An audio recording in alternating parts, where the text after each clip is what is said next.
Te damos la bienvenida a tu programa, La Escuela Sabática, donde estudiamos los aspectos relevantes de la lección de Escuela Sabática y la compartimos con todos ustedes. Ahora estamos en la lección número 4 del último trimestre del año 2025, que titula El conflicto detrás de todos los conflictos. Estamos estudiando el libro de Josué y es maravilloso todo lo que hemos aprendido, pero antes de entrar en materia y poder compartir con ustedes nuestras impresiones sobre el estudio de esta semana, quiero presentarles a las personas que están con nosotros.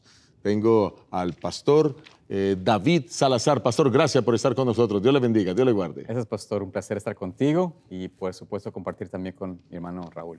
Mi apreciado Raúl Barbán, qué bueno que estés con nosotros, uno de nuestros líderes de iglesia aquí en la ciudad de Fresno, California. Así que gracias, Raúl, por estar aquí participando en la lección. Voy a pedir al hermano Raúl que sea el encargado de dirigirnos en oración para abrir este programa y al pastor para que, después de que el hermano termine, usted pueda leernos el versículo clave que aparece en Josué 10:14. Adelante, hermano Raúl. Amante Padre Celestial, Señor, santo, bendito, Señor, y glorificado sea su nombre en esta hora, Padre. Amén. En este momento, Padre, venimos ante su presencia pidiendo la bendición de su Espíritu Santo, para que sea Él, Padre, el que dirija nuestra mente, nuestra boca, y el que hable, Señor, palabra de vida. Padre, en este momento le suplicamos, Señor, que cada una de las personas que van a estar escuchando esta lección puedan ser bendecidos en gran manera, Señor. Se lo pedimos, Padre, no por méritos nuestros, sino en el nombre de aquel, Señor, que tiene todos los méritos, su Hijo amado, Cristo Jesús. Amén, Señor. Amén. Amén. Amén. Vamos a leer entonces la lectura bíblica de esta lección, el número 4. Se encuentra en el libro de Josué, capítulo 10, versículo 14. Y dice la palabra de Dios, voy a leer de la Reina Valera 1960. Y no hubo día como aquel, ni antes ni después de él, habiendo atendido Jehová a la voz de un hombre, porque Jehová peleaba por Israel. Este versículo nos deja ver la esencia central del estudio de esta semana. Y es que vamos a ver que hay un conflicto mayor detrás del conflicto de Israel con los cananeos para tomar posesión de la tierra.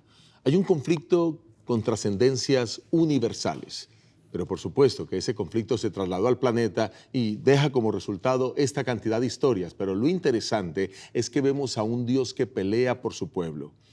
Lo que el Señor más quiere en la tierra son sus hijos. Y en este entonces los hijos de Israel o la nación de Israel, pues era su especial tesoro, era la niña de sus ojos. Y por tanto su responsabilidad como Padre Celestial era cuidar de ellos, protegerlos para que nadie les hiciera daño, para que nadie los maltratara, los hiriera o matara. Y para eso tuvo que tomar decisiones efectivas contra muchos pueblos allí en esa tierra inhóspita de Canaán. Y digo inhóspita no porque estuviera vacía, sino más bien porque era una tierra de conflictos, donde habían ciudades fortificadas, donde habían ciudades, estados, reyes que se unieron para poder destruir a la nación de Israel. Y ellos estaban asustados, no solo por las noticias que habían escuchado, sino porque enviaron emisarios y vieron como miles de personas ahora cruzaron el río Jordán y venían ahora a tomar la tierra de Canaán. Y precisamente la primera ciudad, y vamos a hablar hoy en detalle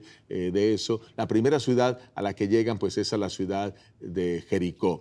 Pero vamos a entrar ya, después de haber dado esta corta introducción, para ver quién iba al comando del ejército de Israel y quién es el comandante de los ejércitos del Señor. Y para eso tenemos que ir a Josué, el capítulo 5, Josué capítulo 5, y vamos a leer el versículo 13 y el versículo 15. Josué 5, 13 y 15. Caballeros, ¿quién desea leer en esta hora? Tengo yo aquí la palabra de Dios, Josué capítulo 5, versículos 13, en realidad al 15. Dice allí. 13 al 15, sí. Entonces Josué cerca de Jericó, alzó sus ojos y vio un varón que estaba delante de él, el cual tenía una espada desenvainada en su mano. Y Josué, yendo hacia él, le dijo, ¿eres de los nuestros o de nuestros enemigos? Él respondió, no, mas como príncipe del ejército de Jehová he venido ahora. Entonces Josué, postrándose sobre su rostro en tierra, le adoró y le dijo, ¿qué dice mi señor a su siervo? Y el príncipe del ejército de Jehová respondió a Josué, quita el calzado de tus pies, porque el lugar donde estás es santo. Y Josué así lo hizo. Miren, lo que estamos viendo aquí es maravilloso. Y aquí estamos viendo ahora que la persona que aparece en escena, pues es nada más y nada menos que el príncipe del ejército de Jehová. De paso, es la única parte en la Biblia donde aparece la combinación de estas palabras así, ¿no? Príncipe del ejército, de los ejércitos de Jehová. ¿Y quién es esa persona? Así que vamos a abrir ahora el panel para que podamos discutir sobre quién es este príncipe de los ejércitos de Jehová. Bueno, pastor, creo que es importante notar que la lectura de la palabra que acabamos de ver, la lectura que vimos en Josué, capítulo 5, presenta aquí una propia interpretación de quién es este ser. Vamos a plantear esto desde esa perspectiva. Primeramente, Josué no vislumbra con claridad quién es él, piensa que es un enemigo, porque mira a este varón que estaba con una espada desenvainada y por ende piensa, ¿eres tú de los nuestros o de los enemigos?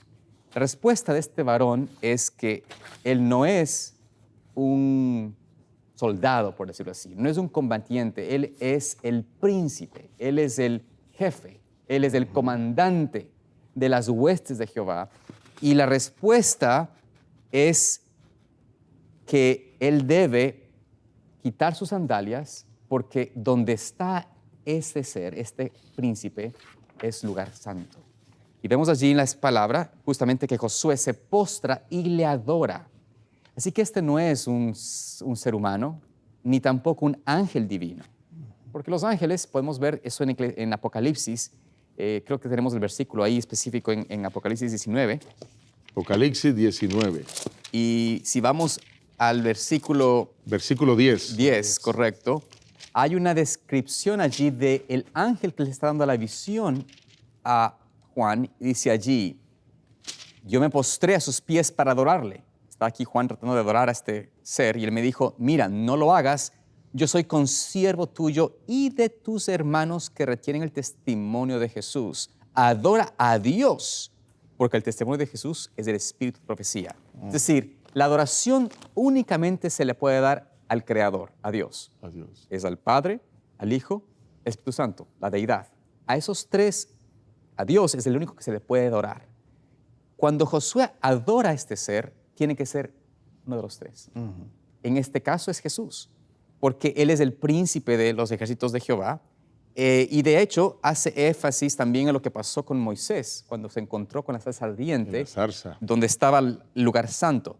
Solo Dios puede hacer algo santo. Su presencia es lo que hace un lugar, una parte específica santa dedicada a Dios. Así que creo que es bastante claro la misma Biblia lo que presenta en cuanto a quién es este guerrero de esta manera. No sé, tal vez Pastor o Raúl puedes añadir algo al respecto, pero el énfasis aquí es que él se postra delante de Jehová. Está claro que no es un ángel, porque un ángel no permite adoración.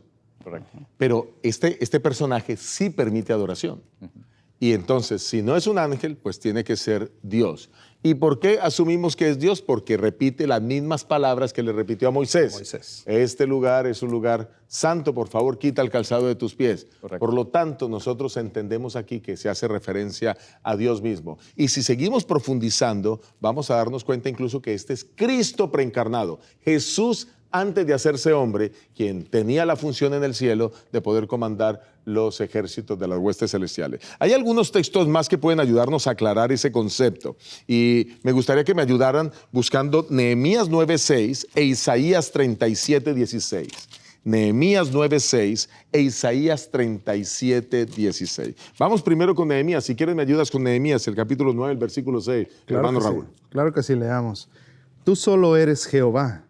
Tú hiciste los cielos y los cielos de los cielos, con todo su ejército, la tierra y todo lo que está en ella, los mares y todo lo que hay en ellos.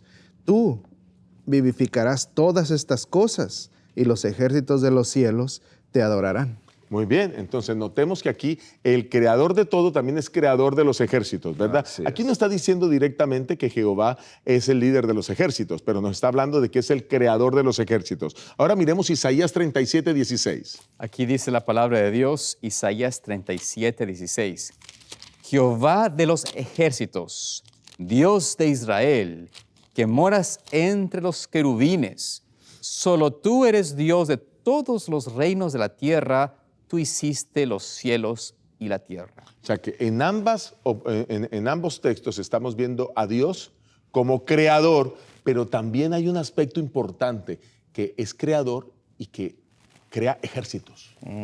O sea que Dios es un Dios con ejércitos y precisamente Él mismo lidera los ejércitos, bueno, a través de Jesucristo preencarnado, como lo vemos aquí. Y esa Ahora, palabra, pastor, que usted utiliza, disculpe que le interrumpa, el creador de todas las cosas, a mí me lleva a la mente al Evangelio de Juan, capítulo 1, donde explícitamente dice que el verbo era en el principio, el verbo era con Dios y el verbo era Dios. Y dice que sin Él nada fue creado. Entonces nosotros ahí reconocemos ahora la identidad de quién es el comandante de los ejércitos del Señor, es nada más y nada menos que Jesús mismo, ¿verdad? Entonces, qué interesante es ver que es el mismo que le habló a Moisés, el que ahora le habla al nuevo líder de Israel. Al nuevo Moisés. Al nuevo Moisés. Y lo interesante es que él reconoce estas palabras e inmediatamente adora al Señor, reconociendo, se postra, quita su calzado como se le manda, y entonces la pregunta que hace él es bien, bien interesante. Hable su Señor, ¿qué es lo que debo yo de hacer? Qué lindo, ¿no? Y eso quiere decir que ahí estaba dispuesto a obedecer la orden de Dios. Amén. Pero el otro elemento que quiero destacar, que me parece muy importante aquí, es que el solo hecho de que Dios mismo se haya presentado es que Dios se apropia de la guerra que se hace contra su pueblo, que Dios se apropia de defender a los suyos, porque Dios no quiere que nadie pueda hacerle daño a sus hijos maravillosos. Pero este conflicto que se enfrenta aquí Josué con los cananeos, pues en primer lugar quien lo lidera o quien va adelante al comando de los ejércitos celestiales y de los ejércitos de Israel, pues es Dios mismo. Pero Dios es el que, por eso también lo vimos en la lección de la semana pasada, el arca estaba en el río Jordán, fue la primera que entró al río Jordán y el río Jordán se abrió para indicar que Dios está al control, que Dios está primero, ¿verdad? Que está protegiendo. Así que vamos, después de haber visto esto. Tal vez, pastor, solo quisiera añadir un punto más, nada más importante que usted hizo énfasis y creo que es importante también notar. El Señor se presenta aquí cuando le declara, Josué le dice, ¿eres tú de ellos o de los nuestros? No solamente el Señor dice, no soy un soldado, no soy no estoy en esa categoría. Exactamente.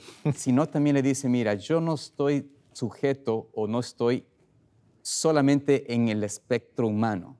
Yo soy el príncipe de los ejércitos celestiales, de los de Jehová. Como usted mencionó, no era solamente de Israel, sino también de los ángeles, de las huestes angélicas.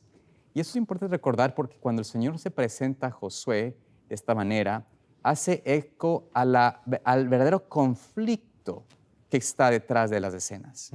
El apóstol Pablo nos presenta en Efesios 6:12, donde dice, porque no tenemos lucha contra sangre y carne, sino contra principados, contra potestades, contra los gobernadores de las tinieblas de este siglo, contra huestes celestiales o espirituales de maldad en las regiones celestes.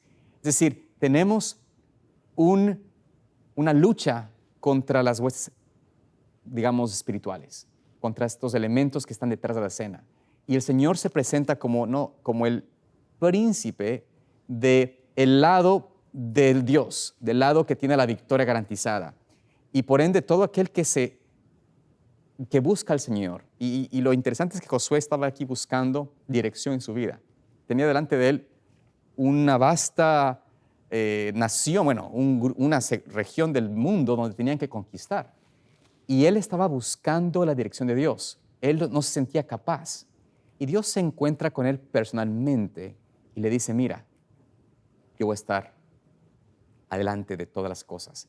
Y esto es algo que tal vez, creo yo, podemos tener hoy como una invitación, un llamado de Dios también a nosotros buscar al Señor para que podamos entender que a través de Él vamos a alcanzar victoria. El Señor nos dice, la lucha yo sé que es difícil, humanamente es imposible vencer, pero yo tengo la victoria. Yo tengo el plan maestro de victoria y si tú vienes a mí, si tú te aferras a mí y me honras, me adoras, yo te daré la clave para el éxito. Y voy a estar contigo y te daré la victoria. Entonces, creo que es importante notar de que este llamado no es solamente un llamado para lo que vemos, pero para entender de que la victoria de las cosas que estamos luchando contra las tinieblas, contra Satanás y sus ángeles, están, digamos, posibles de nuestro lado para vencer a través de la victoria de Cristo. El ángel de Jehová o el príncipe de los ejércitos celestiales, que es en este caso Jesús preencarnado, tenía un plan y ahora le va a dar con detalle el plan a Josué y entonces Josué está listo para escuchar y ejecutar el plan. Nosotros tenemos una ventaja sobre Josué y es que nosotros tenemos no solamente los libros de Moisés. Josué para aquel entonces podría tener los libros de Moisés, digamos que tenía Génesis, Éxodo, Levítico, Número y Deuteronomio. Se cree que los últimos capítulos de Deuteronomio los escribió el mismo Josué, pero nosotros tenemos ahora 66 libros. 66 libros que nos muestran qué es lo que tenemos que hacer, que ya nos muestran la estrategia de Dios, ya nos muestran y nos definen el plan de salvación. O sea, es más fácil para nosotros hoy simplemente remitirnos al libro y leer, porque todo uno lo puede hacer. En este caso, Josué era el único que se comunicaba con Dios, digámoslo así. Los otros miembros del pueblo no podían hacerlo. Pero hoy tenemos el privilegio que Dios se puede comunicar con todos en el mundo a través de su palabra y nos puede mostrar su plan. Y lo único que tenemos que hacer es obedecer a su plan para poder ser victoriosos. Reconozcamos que el que está a la dirección de nuestra vida y el que está dispuesto a defendernos y el que está dispuesto a pelear por nosotros contra los agentes del mal, pues es nada más y nada menos que el mismo Señor con sus huestes angélicas, el mismo líder que guió a Josué en aquel momento. Y esto nos prepara para entrar en el siguiente día. Ya vimos la parte del lunes. Queda claro que el comandante de los ejércitos celestiales es Jesucristo preencarnado, pero ahora entramos en la siguiente parte para ver la otra cara de la moneda. Y es que así como tenemos un comandante de los ejércitos celestiales, también tenemos un comandante de las tinieblas que tú acabas de describir en Efesios del capítulo 6. Claro. ¿Contra quién se va a pelear? ¿Contra quién es nuestra lucha hoy? ¿Contra quién nos va a defender Dios? Contra esas huestes angélicas de maldad en las regiones celestes, como lo escribe Efesios 6. Así que hablemos ahora de esa guerra que comenzó en el cielo e identifiquemos al otro comandante, al comandante de las huestes del mal. Tal vez comenzamos en Apocalipsis 12, 7 al 9. Presenta allí la lección.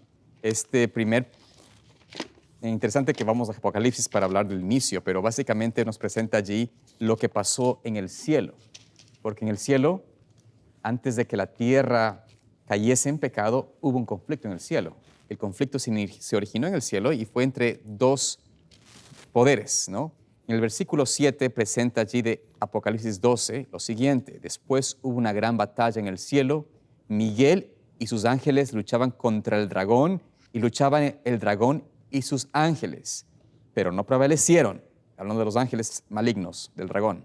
Ni se halló ya lugar para ellos en el cielo, y fue lanzado fuera el gran dragón, la serpiente antigua, que se llama Diablo y Satanás, el cual engaña al mundo entero, fue arrojado en la tierra y sus ángeles fueron arrojados con él. Entonces vemos aquí que describe aquí Apocalipsis esta escena del gran conflicto cósmico en el cielo. Previo al desenlace en la tierra, hubo este conflicto en el cielo. Miguel, sus ángeles, Miguel, otro nombre de Cristo. Miguel significa uno semejante a Dios o uno como Dios, es decir, uno semejante a Dios de naturaleza, es decir, Cristo como hijo de Dios, es el único que podía encajar en ese título. Él era el comandante que tuvo que luchar contra Satanás, contra esa serpiente antigua, contra Lucifer en la Biblia, previo a su transformación a Satanás. Ellos tuvieron este conflicto en el cielo y fue arrojado a la tierra.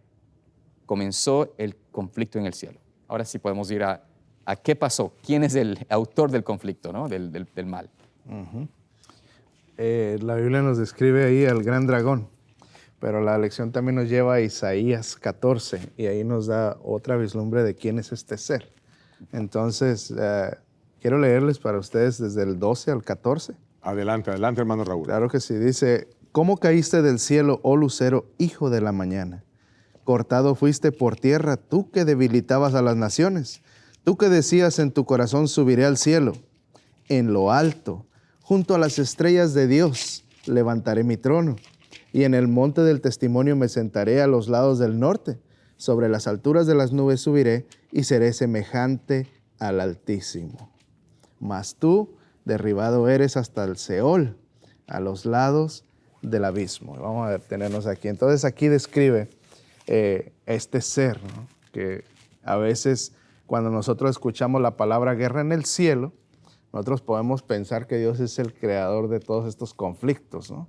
Algunas personas, yo una vez escuché a alguien que decía, no es que Dios tiene que hacer guerras para poder subyugar al ser humano, ¿no? Otras ocasiones escuché decir, es que Dios está jugando un juego de ajedrez y cuando a veces hace una jugada que no van conforme, tiene que mover otra y genera guerras, ¿no? Entonces se tuerce en realidad lo que es verdaderamente el carácter de Dios y el plan que tiene Dios para la salvación del hombre.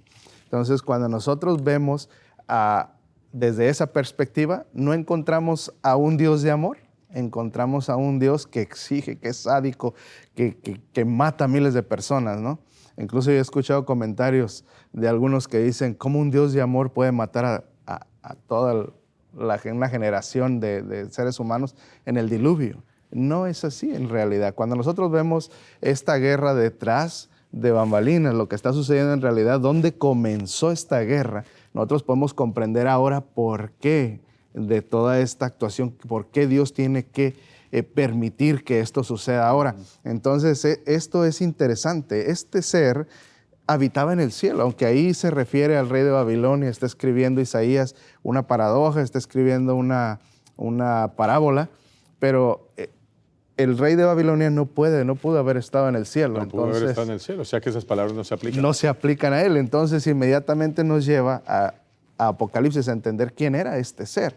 Y enseguida creo que vamos a leer Ezequiel, pero lo interesante aquí es que a veces nosotros pensamos que porque en Apocalipsis dice que esta batalla se inició en el cielo, pensamos que por esa razón Dios es el creador de las guerras o que sí puede haber una batalla en el cielo. Pero yo siempre que escucho esta pregunta trato de responder de esta manera. En realidad el pecado sí estaban allá cuando hubo una guerra, pero el pecado no se inició en el cielo, porque en el cielo no puede haber pecado. Entonces trato de decirles un ejemplo. Supongamos que el hermano Raúl le da un cáncer y yo le vengo y le digo, mire, el hermano Raúl le dio un cáncer terminal y usted pregunta, oye, ¿y dónde tiene ese cáncer? Y si yo respondo en su casa, ¿sería la respuesta correcta? Claro que no. No fue en mi casa, fue en una parte de mi cuerpo donde se originó el cáncer. Entonces, lo mismo sucede, la Biblia lo explica de esa manera para explicarnos que en el cielo es un lugar donde hay paz, donde no hay guerras, donde no hay muerte. Y Dios era su plan maravilloso de vivir siempre de esa manera. Mas, sin embargo, hubo el origen del pecado, algo que nosotros no podemos comprender por el momento, pero algún día que lleguemos al cielo, quizás el Señor nos va a explicar con claridad y podemos entender, pero se originó en este ser que era perfecto. Entonces esto nos dice que la culpa de todas las guerras no son de Dios, sino de este ser que introdujo el pecado y ahora Dios tiene que arreglar el gran problema que ha causado este pecado.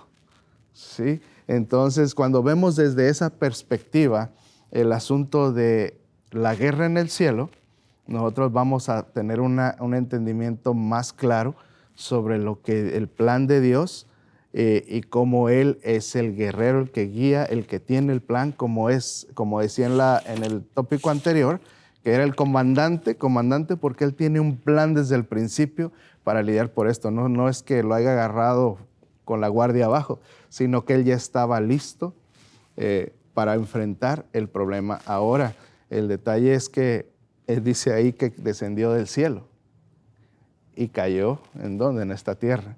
Entonces ahora el conflicto viene a esta tierra y es ahí donde el texto que leía nuestro hermano, nuestro pastor Salazar, dice ahí que no tenemos lucha contra carne ni sangre, sino contra potestades del cielo. Entonces, cuando entendemos que el originador del mal no es Dios, tendremos entonces una perspectiva más clara de lo que es, cómo puede ser Dios guerrero, pero Dios es amor. Okay. Hasta ahora hemos visto en Apocalipsis 12, 7 y 9 que hubo una guerra en el cielo y que el dragón o Satanás se levantó contra Miguel, fue expulsado del cielo, pero fue expulsado, como lo dice Isaías, porque quería ocupar el lugar de Dios, quería ser semejante al Altísimo, y la Biblia nos aclara eso. Pero quizás es bueno que hablemos también de Ezequiel 28 para terminar de tener el cuadro completo antes de hacer otras aplicaciones. Ezequiel 28, y también vamos a leer desde el versículo, bueno, la lección lo presenta del 11 al 19, y si podemos leer, ampliamos el concepto. Dice allí la palabra de Dios, Ezequiel 28, 11 al 19. Hijo del hombre, levanta endechas sobre el rey de Tiro y dile, así ha dicho Jehová el Señor, tú eras el sello de la perfección, lleno de sabiduría y acabado de hermosura. En Edén, en el huerto de Dios estuviste. De toda piedra preciosa era tu vestidura, de cornerina, topacio, jaspe, crisólito, berilo y onice, de zafiro, carbunclo, esmeralda y oro. Los primores de tus tamborines y flautas estuvieron preparados para ti en el día de tu creación. Tú, querubín grande, protector, yo te puse en el santo monte de Dios. Allí estuviste, en medio de las piedras de fuego te paseabas. Perfecto eras en todos tus caminos desde el día que fuiste creado hasta que se halló en ti maldad. Pastor, quizás vamos a detenernos aquí un momentito porque me parece que hay algo interesante y luego vamos a terminar con los otros versículos. Me parece que hay algo importante, dice este versículo que leíste, fuiste creado perfecto en todos tus caminos hasta el día que se halló en ti maldad. La Biblia describe a esta aparición de la maldad como un misterio. Nosotros le llamamos el misterio de iniquidad. No sabemos por qué apareció ahí, pero finalmente en este ser perfecto apareció. Aunque el versículo 11 está bien que lo hayamos leído porque habla de que son endechas hacia el rey de Tiro, realmente nos damos cuenta que no son aplicables al rey de Tiro porque el rey de Tiro ni estuvo en un huerto, ni es un querubín, que es un ángel, ni estuvo en el Edén, ni nada por el estilo, pero es la manera como la Biblia nos pretende mostrar a este ser, a Satanás, que finalmente pues vino a ser el causante, como tú lo dijiste, de todos los males que hay sobre la tierra. Así que dejemos de echarle culpas a Dios, y el causante de la muerte y de toda la maldad y de las guerras, pues nada más y nada menos que es Satanás, ¿verdad? Pero ahora sí, pastor, ya que queda claro esto del misterio y la iniquidad, podemos terminar hasta el versículo 19. Versículo 16. 16 en adelante. Correcto, dice, a causa de la multitud de tus contrataciones fuiste lleno de iniquidad y pecaste, por lo que yo te eché del monte de Dios y te arrojé de entre las piedras de fuego, oh querubín protector. Se enalteció tu corazón a causa de tu hermosura, corrompiste tu sabiduría a causa de tu esplendor. Yo te arrojé por tierra, delante de los reyes te pondré para que miren en ti. Con la multitud de tus maldades y con la iniquidad de tus contrataciones profanaste tu santuario. Yo pues saqué fuego de medio de ti, el cual te consumió y te puse en ceniza sobre la tierra a los ojos de todos los que te miran. Todos los que te conocieron de entre los pueblos se maravillarán sobre ti, espanto serás y para siempre dejarás de ser.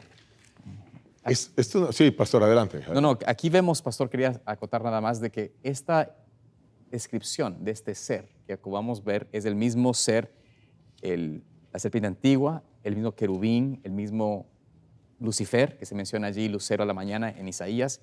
Es este ser que no tenía razón de pecar. No había razón, fue creado perfecto, hermoso, todo lleno de hermosura para dar gloria a Dios. Era el querubín cubridor de los que estaban delante de la presencia de Dios. No había razón para él pecar, pero como menciona usted y tú mencionaste, esa interrogante de cómo se originó el pecado es el misterio de la iniquidad.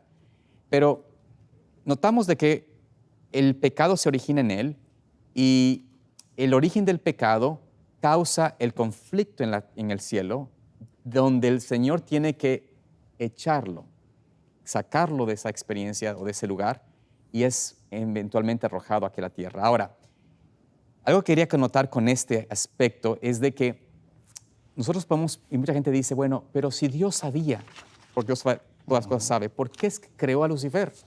Porque si sabía que Lucifer se iba a corromper, ¿por qué lo creó?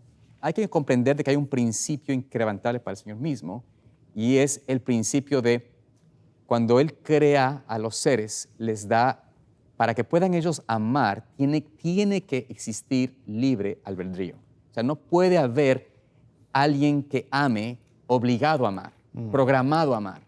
Tiene que haber la opción de elegir por sí mismo. Entonces, el libre albedrío es el prerequisito para el amor. Entonces, cuando Dios crea con ese requisito o prerequisito. Es decir, creó a cada ser inteligente con la capacidad de elección propia. Eso es la razón por la cual el Señor creó a Lucifer. Lo creó con todo para que sea un ser recto.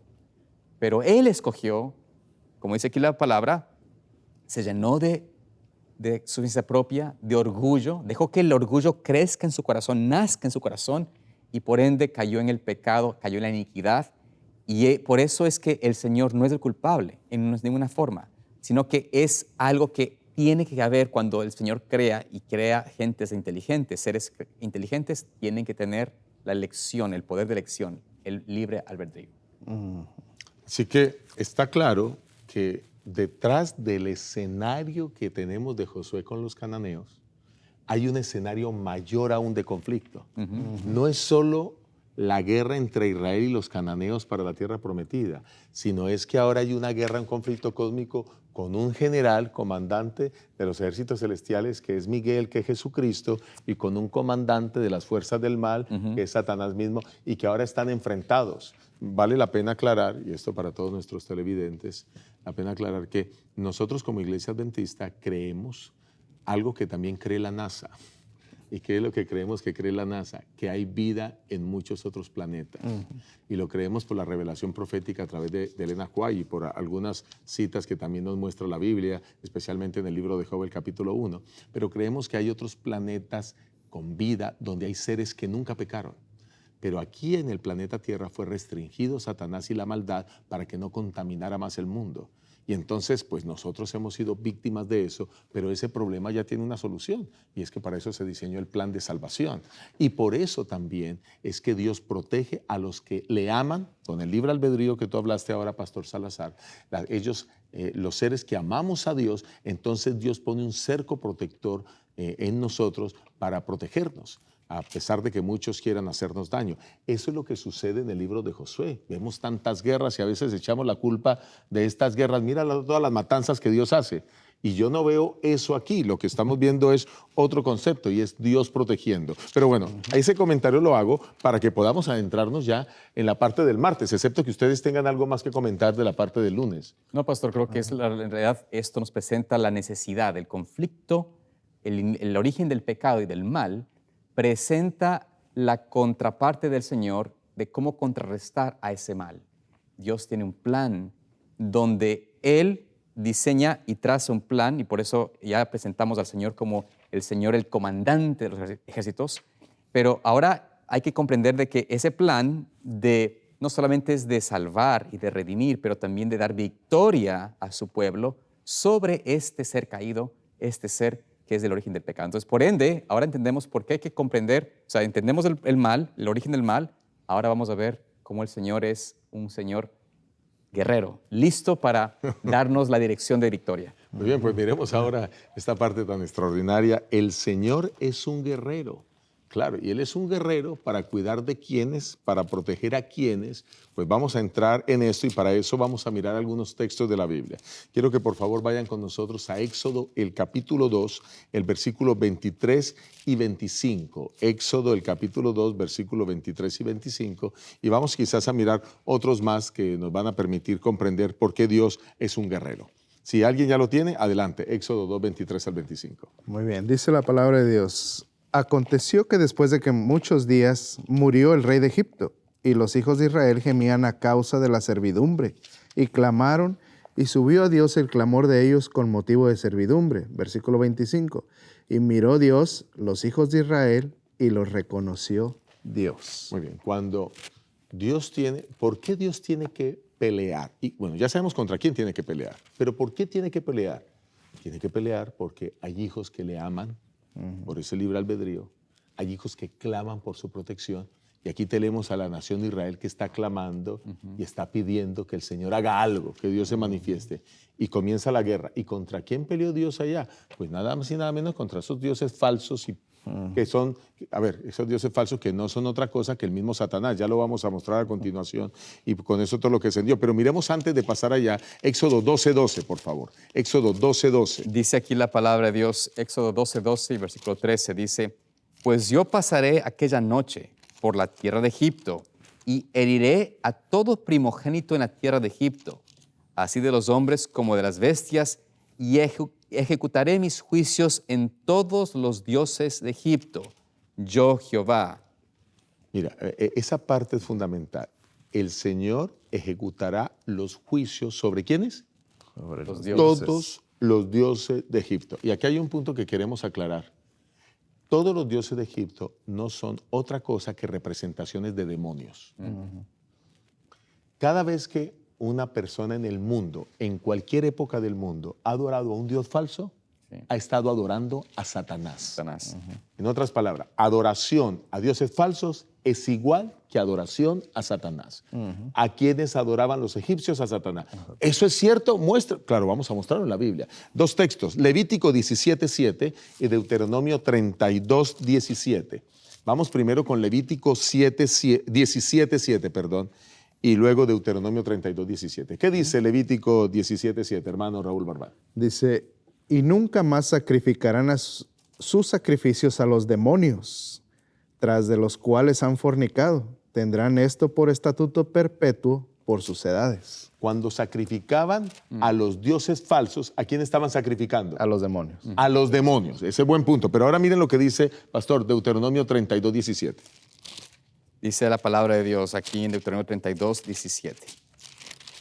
Sacrificaron a los demonios y no a Dios, a dioses que no habían conocido, a nuevos dioses venidos de cerca, que no habían temido vuestros padres. Adelante, pastor. Coméntanos esos versículos. Claro, estos versículos presentan una verdadera realidad que a veces nosotros no queremos creer o reconocer, pero todo tipo de adoración, ya vimos anteriormente que la adoración, de acuerdo a lo que dice la misma palabra de Dios, es únicamente y exclusivamente para Dios, para nuestro Creador. Él nos da la vida, Él merece toda nuestra adoración, el único que puede y debe recibir toda veneración nuestra del ser humano. Pero todo tipo de adoración ajena a esto, aunque tenga tilde de bueno, por decirlo así, no creo que exista tal cosa como algo bueno, pero puede ser que las personas crean que no, vamos a, por ejemplo, antiguamente se adoraban al sol, muchas veces se adoraba al sol, porque creían que era el que daba la energía, la luz, etc.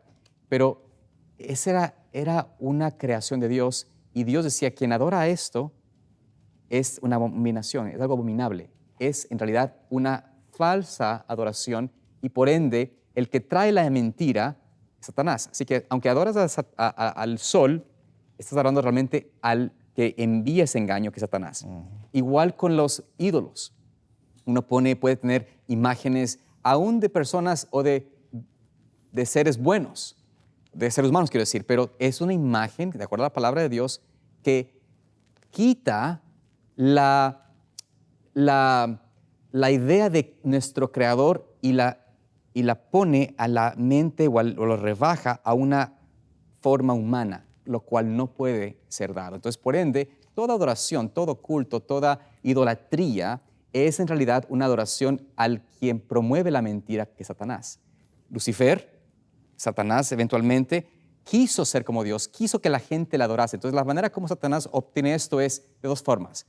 Que lo adoren directamente a él, digan, reconozco a ti como líder, o que dejen de adorar a Dios verdadero, y por ende, al dejar de adorar a Dios, están como por automático resultado adorando a Satanás. Entonces, Satanás gana Si el hombre adora algo que no es Dios, que a la final es su propio engaño, o si es que lo adoran directamente a Él. Así que, por ende, cualquiera que adora cualquier otra cosa que no sea el Dios de la palabra, a Cristo, a su deidad, está adorando a Satanás.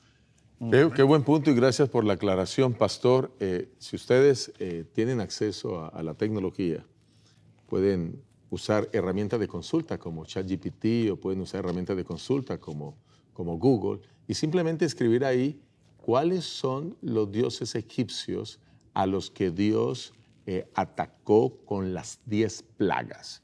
Y ustedes van a encontrar respuestas sorprendentes. Cada plaga en Egipto tenía como propósito una lucha contra falsos dioses de los que tenían los egipcios. Esto para decirles que Dios está luchando realmente. Cuando vinieron las plagas, además de que había que liberar al pueblo de Israel, que ese era el propósito, y que finalmente el faraón los dejara salir, realmente era una lucha directa contra el mismo Satanás y sus demonios. Así que quiero agradecer muchísimo por esa aclaración.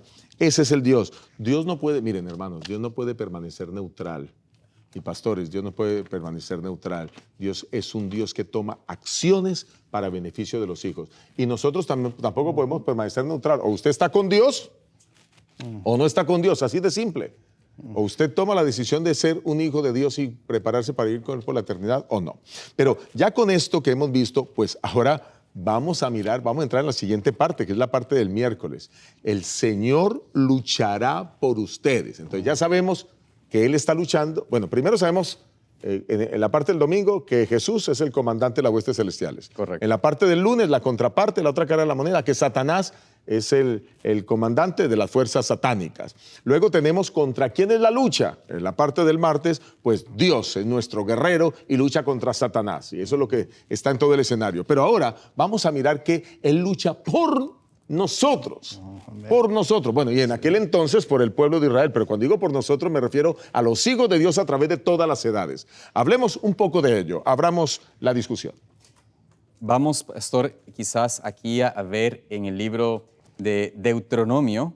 Quisiera tal vez volver allí a Deuteronomio. Claro, Deuteronomio. Y creo que, si no me equivoco, es Deuteronomio 1:30. Ok. No creo que estamos allí. Sí, es Deuteronomio 1:30. Sí. Allí tenemos un versículo muy especial donde el Señor se presenta a sí mismo como Él desea que nosotros confiemos o veámoslo a Él. Dice allí: Jehová vuestro Dios, el cual va delante de vosotros, Él peleará por vosotros, conforme a todas las cosas que hizo por vosotros en Egipto, delante de vuestros ojos. Aquí el Señor le presenta, les recuerda a Israel o les afirma a Israel de que Él es el que debe pelear por nosotros, o Él va a pelear por nosotros, por su pueblo.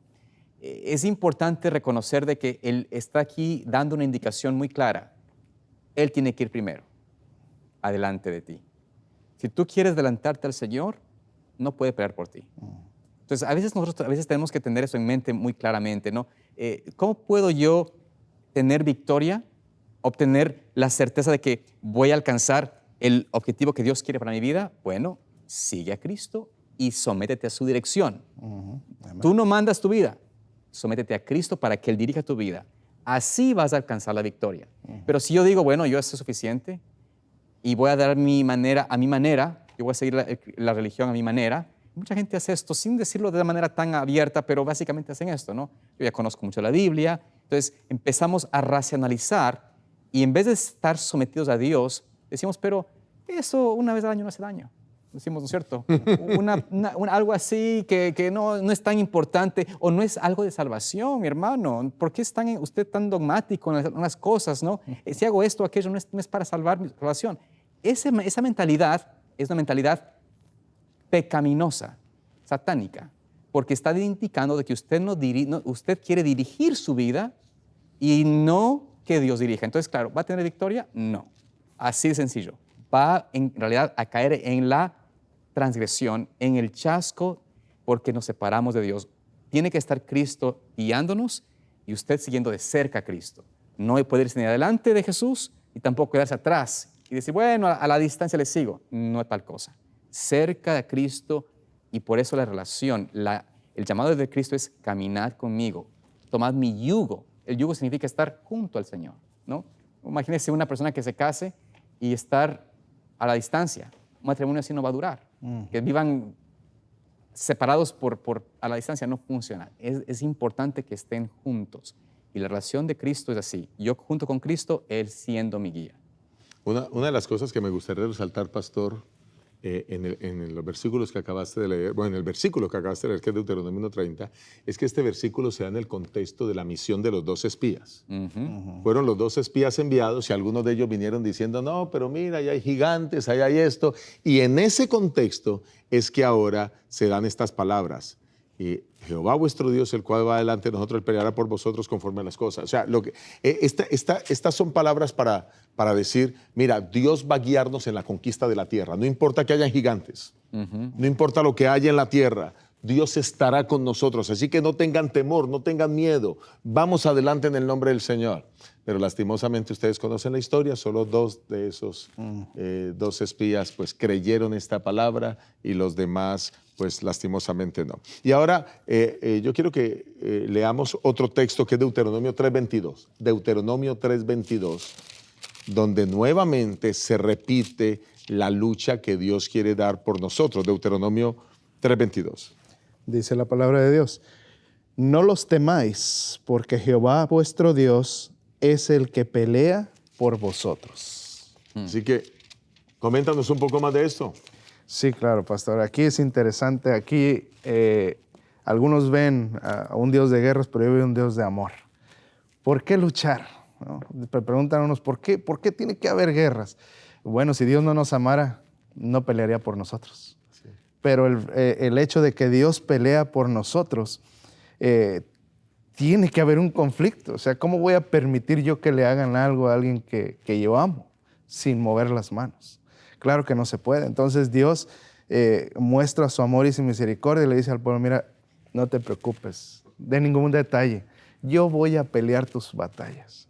Yo soy, como presentamos al principio, el líder de los ejércitos celestiales. Yo tengo los planes, yo tengo todo listo. Solamente hay que confiar en mí. Entonces, igual me recuerda la historia de que cuando están frente al Mar Rojo y Moisés les declara, no te amedrentes, no temas, están quietos y vean la salvación de Jehová. Amén. Dios lucha por cada uno de nosotros. Entonces, a veces nosotros no podemos conseguir victoria, precisamente como decía el pastor Salazar, porque a veces nos adelantamos a los propósitos de Dios, o a veces dejamos que Dios cumpla sus propósitos y nosotros nos quedamos por ahí rezagados, o a veces quizás nos creemos que por nuestras propias fuerzas podemos luchar contra esto, o a veces no incluimos en nuestros planes a Dios. Y Dios quiere que nosotros lo incluyamos a Él para que Él entonces pueda tener o pueda llevar la lucha y la batalla y pueda ofrecer esa victoria a su pueblo, a sus seguidores, a los que le aman, a los que le temen, a los que confían plenamente en Él y que esperan hasta que cuando Dios dice es tiempo de mover, ahora se mueven, pero cuando dice es tiempo de esperar, estén tranquilitos y entonces ven los milagros que Dios puede hacer. Hay algunas historias muy interesantes que quizás vamos a tocar en unos momentos, no me quiero adelantar, pero me fascina la... Puedes adelantarte, cuéntanos, ¿de qué historias? Por ejemplo, la historia de Ezequías que está en la lección, la historia de Josafat de Segunda de Crónicas, donde ellos presentan Ezequías, en el caso de él, viene... la noticia de que vienen estos pueblos a destruir, a sitiar, y entonces él lo que hace, rasga sus vestidos y clama a Jehová, y después no solo eso, espera un poco de tiempo más y llegan unas cartas, y entonces dice, Señor, ¿qué está pasando?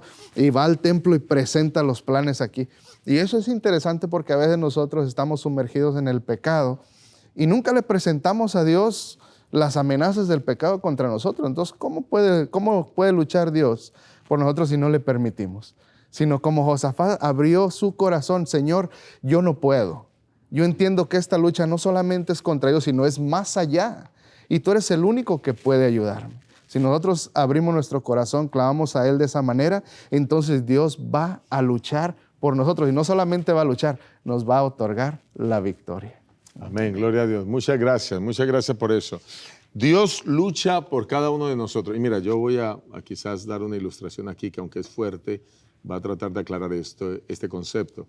Algunas personas hablan mal del libro de Josué, porque el libro de Josué es el libro más sangriento que presenta la Biblia, ¿verdad? Hay mucha muerte, pero entonces dicen, ¿y por qué Dios permite tanta muerte? ¿Y por qué Dios ordena matar tantas personas? Y yo lo ilustro de esta manera. Realmente lo presento como lo presenta el hermano Raúl Barbán. Para mí no es una historia de muerte, para mí es una historia de amor. Amén. Amor por su pueblo. Si tú tienes un hijo, una hija, bueno, yo tengo 2 hijas, y si alguien va a matar a una de mis hijas y yo estoy presente, ¿ustedes creen que yo voy a permitir que eso suceda? O sea, uno como padre pelea, hasta el último momento pelea para defender a los suyos, a su familia. Bueno, esa es parte de la hombría nuestra también. Dios nos hizo que nosotros fuéramos como hombres un poco más impulsivos físicamente para poder defender a nuestra familia también. Y no vamos a permitir que nada toque a la familia. Si alguien va a matar a la familia, incluso, Dios no lo quiera, pero podría una persona en tales circunstancias tener tanto aumento en los niveles de adrenalina que podría incluso hasta matar a la otra persona en defensa propia. Por eso es que matar en defensa propia no es delito en la mayoría de las legislaciones del mundo. Porque es que tú te estás defendiendo o estás defendiendo a uno de los tuyos. Y eso es permitido, no es considerado homicidio, porque simplemente tú estás defendiéndote de alguien que quiere matarte, que quiere destruirte. Pues aquí tenemos a un Dios que defiende a su niña, que es Israel, y la ama tanto que va a hacer lo que sea. Todas las demás naciones son naciones paganas, gente mala. Y esa gente mala se está levantando para dañar y para destruir al pueblo de Dios. Así que de esa manera lo ilustramos. Esto es una historia de amor, de protección. El Señor lucha por nosotros. No sé si hay algo más que quieras agregar, Pastor Salazar. No, Pastor, en realidad ya quizás llegando al día final, jueves. Ya jueves, ajá. Presenta la palabra esta fórmula del plan de Dios, de cómo debía y quería Él que fuese la victoria dada.